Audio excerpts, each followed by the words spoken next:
What is going on, everyone? Welcome to the Touchline Talk Show. We actually have a Champions League group stage to preview. That is the whole emphasis of putting this show on Wednesday nights, after all, is to get quick turnaround from Champions League games. Of course, we haven't been able to do that in months because of the fact there was no Champions League. Today is the day we get to actually preview the group stage and set the scene for the beginning of the Champions League next week. But before we do that, there was also plenty of midweek action to get to, specifically in the Premier League. So that is what we are going to do to start the show. Your most potentially high profile, certainly most dramatic game midweek wise in the Premier League. Liverpool escape with a 2-1 win over Newcastle. Alexander Isak finally gets cleared to play, and Newcastle is without basically their front three. Not exactly, because I don't really consider Bruno Guimaraes part of a front three, but Callum Wilson, Bruno Guimaraes, Alan St-Maximin, all unavailable for this game. So Alexander Isak comes in at the perfect time, scores a goal, has another one where he's inches offside, and all of a sudden Newcastle are leading at Anfield. And I was ready to give my speech about Eddie Howe, and it didn't exactly happen that way, primarily because though Newcastle had the lead, they were never really able to get control of the game. Liverpool weren't creating all that much. It's not like Liverpool were playing well in attack in the first half. But it was never sort of tilted dramatically in Newcastle's favor. It was a lot of counterattacks and sort of capitalizing on some mistakes from Liverpool. And so whenever you can't really sort of elevate to that next level and really assume control of a game, it's Liverpool playing at Anfield, and they became more and more dominant as the game went on. Not necessarily from a possession standpoint. They always controlled possession and had a large advantage there. But from a balance of play perspective, they really started taking control. Again, not a great Liverpool performance, but they never were really shaken by that Newcastle goal. It didn't necessarily come out of nothing, but it also wasn't sort of deserved, and you felt like it was coming for 15 minutes before they finally scored. So Liverpool were able to recover, didn't faze them too much, and just sort of kept pushing. Roberto Firmino gets the first one. Phenomenal stretch of 4 or 5 days for him, getting his 100th Liverpool goal, and then getting a huge one here. An odd chance here or there after that. It wasn't the inevitable goal that sometimes you feel with Liverpool, where they're just knocking on the door and you know it's coming. But all of a sudden they get one final corner kick, and Fabio Carvalho, who also had himself a week, finds a way to put it in the back of the net, and Liverpool get this 2-1 win. Probably deserved on the balance of play, but that was a good Newcastle performance, especially considering who wasn't on the field. Eddie Howe has to be pleased with what he saw, even though they threw away 3 points. But this is really, I want to focus on the Liverpool part of this. There are two main reasons for me why this was a massive, massive win, and a massive difference between settling for a draw and Carvalho getting them the win. First, just from a confidence standpoint, this team has a tendency, and all we can really go back to is the other season where they had all of these injuries and lost that stretch of games at Anfield. That's really the only reference point we have for Liverpool struggling. And it just kind of never stopped. Every time you thought there's no way they're going to lose again, they're going to have to find a way to win this one, surely, they just kept losing, kept dropping points. So to get sort of back on track here, to follow up what they did against Bournemouth with another win, you feel like they're sort of back on track and operating at a higher level. It's nowhere near 100%. Their squad is nowhere near 100%. But to build on that 9-0 with another win, huge. And the other part of this is very simply to avoid dropping more points. You can't bury yourself too deep a hole to dig out of, especially with a team that has some of these issues that we're continuing to see from Liverpool. I'm not going to spend time on that here. I've addressed it before. It's the same issues and the way that it's kind of a snowball effect when the midfield isn't doing what the midfield needs to, which happens when you don't have the midfielders available that Jurgen Klopp would want, which is the case until all of these guys get healthy. And you have Darwin Nunez, who's now set to come back. Diogo Jota is going to be back. It's going to be a different conversation. So just getting another 3 points on the board as you're sort of starting to regroup and get closer to full strength, big deal. And the other part of this for me is watching this game reinforced my belief. There are two teams and then there are everybody else. And those two teams are Arsenal and Manchester City. I mean, I'm not going to talk about Manchester City in this section. I'll mention a little bit when we get to Champions League. Erling Haaland is doing basically what I thought. Just this idea that it was going to be difficult for him to fit into this system, I never bought into and quite frankly found somewhat laughable. But Arsenal, again, go ahead, give up an Olympico and come right back to take the lead, see out the game, and continue their perfect record. I'm not saying Arsenal is actually going to give City a title chase from start to finish. I'm not there yet. But the more I see Liverpool struggle through some of these games, now of course they didn't struggle against Bournemouth, but against a better opposition, and have these days where the offense just isn't clicking, this reinforced what I had already said, which is Liverpool, it's a battle for the top four and making sure you get a Champions League spot. I don't see them getting back into this title race. It's the reality of the situation. It's how good City is. That's how good Arsenal has been, and the hole they now have to climb out of. But they get the 3 points. Huge, huge win, both for confidence and to just keep themselves within striking distance until they can get healthy. The other team in that top three conversation for me so far this season has been Tottenham, who have to settle for a draw with West Ham. Another game where Spurs had a horrible half where they looked non-existent, except for this time, instead of the first half, it was the second half. So they go ahead, get the own goal,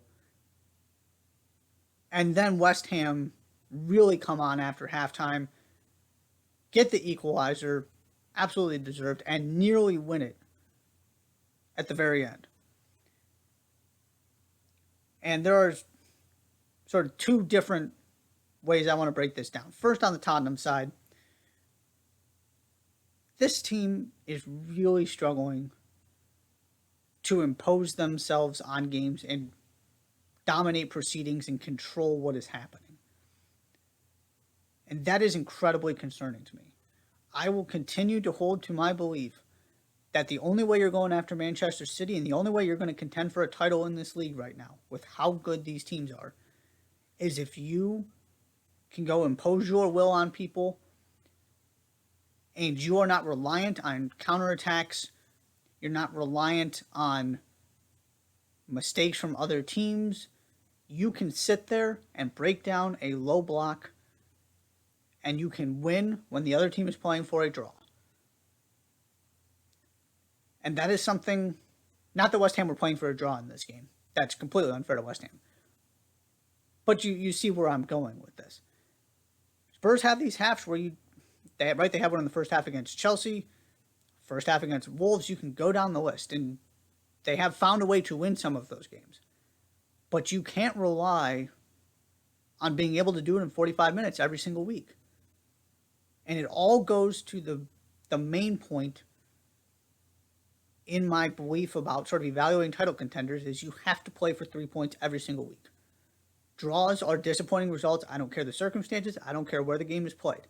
That's the bar Manchester City and the really good Liverpool teams have set. You are playing for 3 points every week or you're not contending for the title. And when you just aren't a factor in the game for half of it, and the other team feels pretty comfortable, West Ham is certainly good enough to go do what they did in the second half when Spurs can't hold control of the game. So this is getting concerning for me. I'm really high on this Tottenham team. I'm buying into the hype, and I'm quite honestly starting to regret it a little bit. It's still early. We'll see how things progress from here, but this is becoming a pattern, and it is an incredibly concerning one. On the West Ham side of things, taking 4 points from these last two games, getting your first win of the season, getting a point against Spurs, does wonders for sort of the vibes within the club and the fan base. It's a difficult schedule to start. You have the Nottingham Forest game, which just didn't go your way. That's when you should have 3 points. You didn't get anything out of it. That happens. But it was combined with having to play Manchester City, Brighton beating you. Now you got to play Spurs. Just sort of a lot of unfortunate series of events have occurred here for West Ham at the beginning of the season. But they find a way to get out of it. They're not in the relegation zone. They were going to be fine anyway, but you don't have to worry about that part of it. You got some points on the board. You got to win. This was a pretty good performance, especially in the second half. So now I'm starting to believe again this team can recover from this somewhat slow start and get themselves back into European contention. Because I really was starting to doubt that when City doesn't go great, then the Nottingham Forest game happens, then the Brighton game happens, and you're just kind of looking around wondering where they're going to get these points from. Well, they've started to turn things around. They're playing better. So definitely from a moral victory confidence standpoint, West Ham get the edge in this one. Spurs have to view every single point they drop as incredibly disappointing if they're going to try to stay with Manchester City and potentially Arsenal if they can keep this up. But points are split at the end of the day there. And then one game to touch on from Tuesday. Chelsea lose to Southampton. There have been some pretty poor Chelsea performances here recently. And it's just bizarre that they, in between what happened against Leeds and this game, they go down a man in the first half, and yet somehow in the second half, play really well for 30 or so minutes. Raheem Sterling scores twice, so their win came 10-11. But when they're playing 11-11, they're getting destroyed by Leeds, and now Southampton are beating them. Raheem Sterling scored again in this game. That's his third in 2 games. And they were losing by halftime after taking the lead. Now, yes, it should be acknowledged this was a very depleted squad. Defensively, and particularly in the midfield, there are a lot of players missing. Jurgen Klopp doesn't want to hear that excuse. To a certain extent, Pep Guardiola also doesn't want to hear it. It happens sometimes. The other big teams have to deal with this too. There was plenty of talent on the field. Which gets into the point I want to make here and the really concerning part of this, and why, from the beginning, I was skeptical that this Chelsea team could actually finish in the top 4. And so far, I would argue I've been justified in my concern. Not only are they struggling to put the ball in the net outside of Raheem Sterling, and generally I would still argue they are struggling to convert the chances they should, but Mason Mount and Kai Havertz cannot both be out of form and playing poorly at the same time. Neither of them have a goal involvement. We're 5 games into the season at this point. Raheem Sterling cannot carry this offense on his own. And until Raheem Sterling started scoring, it was, Reece James and Kalidou Koulibaly carrying the offense. That is not going to work. And now that Raheem Sterling is playing well and taking some of these chances and sort of creating them out of nothing like he did against Leicester, the bigger concern here is not what's going to happen at the number 9, whether you want to consider Sterling a number 9 or not. The bigger concern is the 2 players behind him. Kai Havertz didn't convert his chances last season. It was one of my big concerns coming into this season. He fell into that broader group and that theme I've stressed over and over again. But Mason Mount was excellent last season. I will argue maybe Antonio Rudiger, but I would argue Mason Mount was their most important player. When you take Mason Mount's contributions out and you're getting the same Kai Havertz, except he's not even scoring every once in a while, you've got a major problem. And I am by no means a Christian Pulisic apologist who believes he should be starting every week. I've said this before when I was talking about him potentially leaving. When you're at this size of a club and you're not a, worldwide recognized elite player, those 3, 4, 5 guys on these kind of teams, there is no such thing as a guaranteed starting spot. Your form's going to dip in and out. You're going to score. You're going to get a couple games after that. You're going to pick up an injury. You're going to have to work your way back into the lineup. It's just going to be an up and down reality. Ask any Manchester City player. Ask plenty of the guys at Chelsea. You can go down the list. But what is Thomas Tuchel waiting for? And nobody better be expecting Christian Pulisic or Hakim Ziyech or whoever you want to throw in there to be at their best, playing inconsistent minutes, coming on for 15, 20 minutes at the end of a game, being thrown into something they had no ability to establish a rhythm in. And I'm going to Pulisic specifically because Ziyech is a very different kind of player. Pulisic falls into more of the Mason Mount, Kai Havertz conversation and sort of style of player. And yes, I know the injuries, and he is inconsistent. But from a minute-by-minute standpoint, he has proven to be more productive than at least Kai Havertz. And this season, Mason Mount as well. I would argue last year Mason Mount was undroppable. That's how impressed I was by what he did. But at some point, this becomes on Thomas Tuchel. Either you got to find a way to fix this and get those two guys playing much better and actually contributing to your offense, or you got to pull at least one of them from the starting lineup. You are running, much like Liverpool, you are running out of time here. Spurs aren't going anywhere. Arsenal's not going anywhere. City's not going anywhere.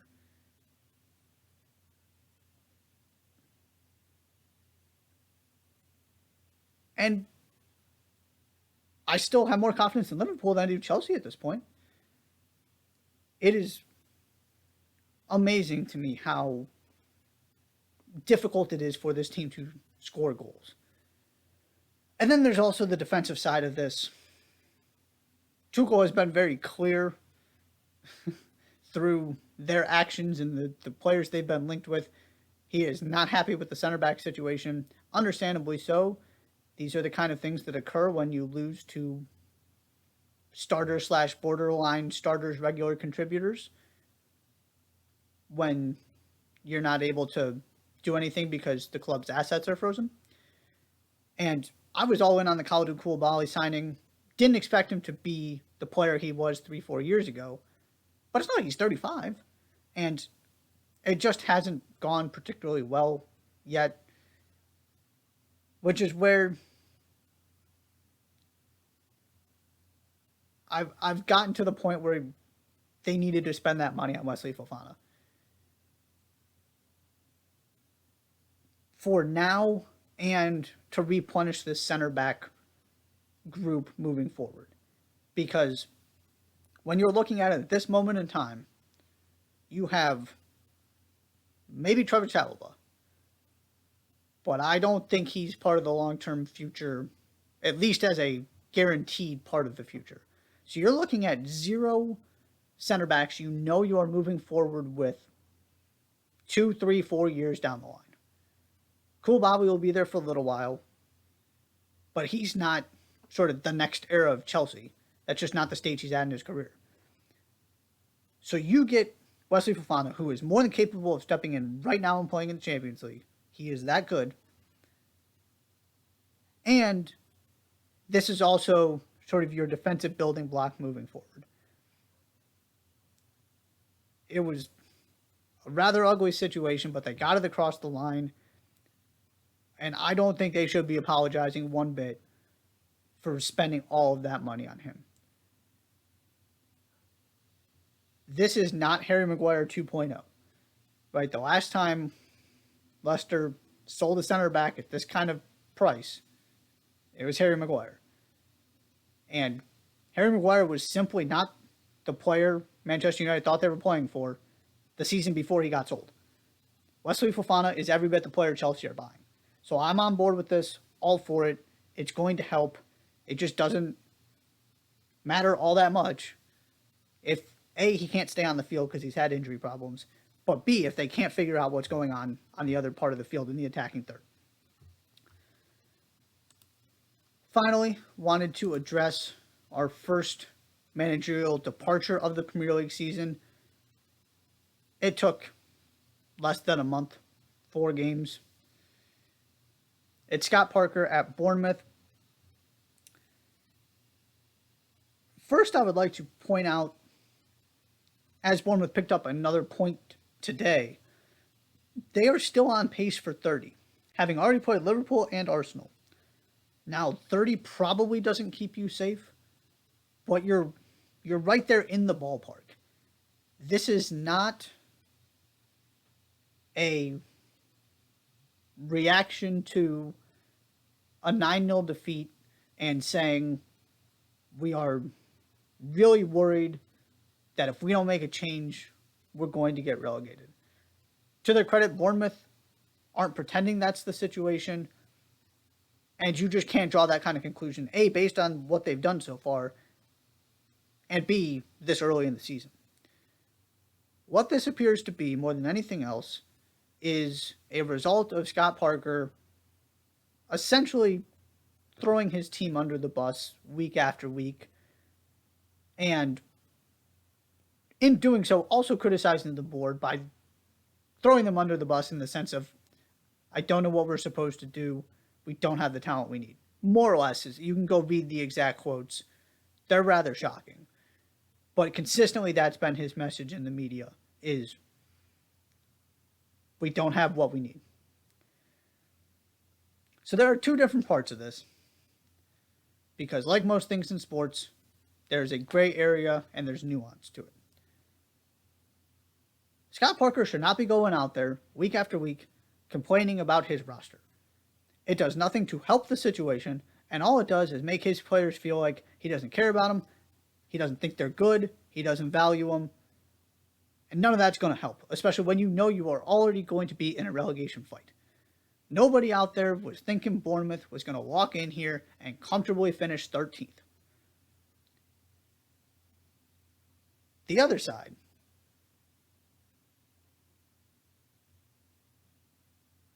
you're coming in as Bournemouth, and the only team that's done less, if I have the numbers correct, I think I saw this stat, the only team that has done less in the transfer window is Leicester. And that could very well change by the time this transfer window is actually over. But B, that's because, as of this taping, they haven't spent any money on an actual player. It was a free transfer, the one player they brought in. So the bar is incredibly low there. And Leicester have all kinds of players other teams want. Bournemouth are trying to take a team from the Championship that didn't even win the Championship and elevate them to the Premier League. I don't care how many Premier League quality players you think you have.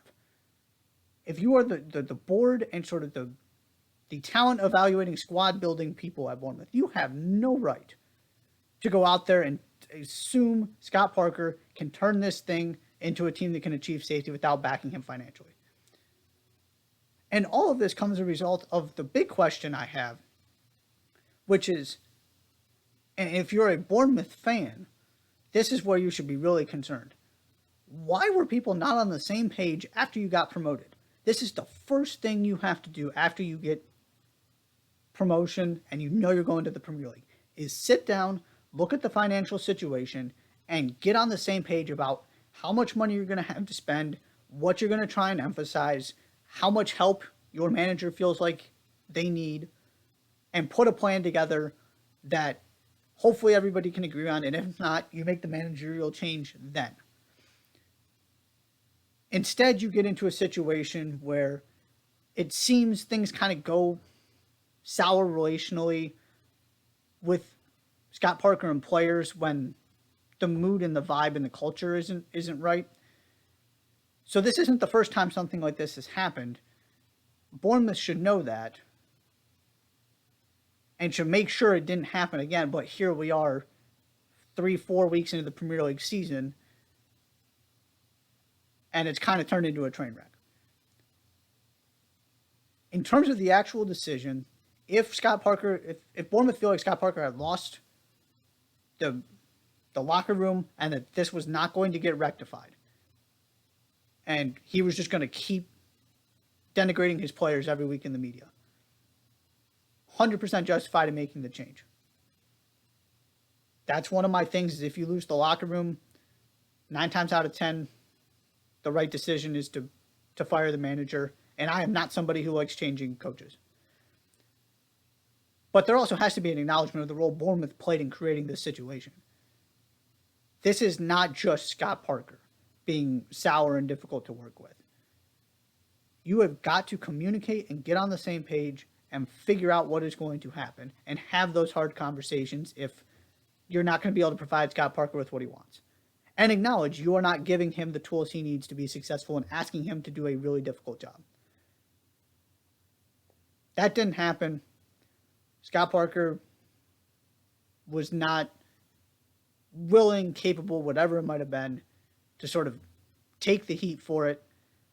And so here we are, and we already have a new manager, or at least a managerial change. We'll see who ends up taking this job permanently and how they handle this the rest of the season. But managerial change in the Premier League, and we're still in the month of August.